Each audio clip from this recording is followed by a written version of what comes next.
তোমরা আমার লাঞ্চের ভিডিও দেখতে ভালোবাসো সেটা আমিও জানি, তাই তো সময় পেলে তোমাদের জন্য একটা করে লাঞ্চের ভিডিও রেডি করি। আজকে লাঞ্চের মেনুতে ছিল সাদা গরম ভাত, সাথে ভেজ ডাল আর ছিল বেগুনি। এই ডালের সাথে বেগুনি এই কম্বিনেশনটা অনেক সুন্দর, তাই না? তারপরেই চলে এসেছিল মাছের মাথা দিয়ে বাঁধাকপি।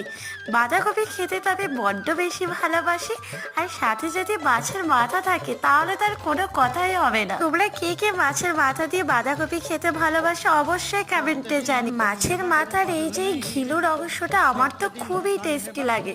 তো মাছের মাথা দিয়ে খাওয়ার পর এইদিকে চলে এসেছিল আজকের শো স্টপার চিকেন কারি। ডাল বেগুনি বাঁধাকপি দিয়ে খেয়ে পেট ভরে গেছে, তাই তো এখানে শুধু একটাই চিকেন লেগ পিস দিয়েছি, আর সাথে একটু আলু আর একটু ঝোল।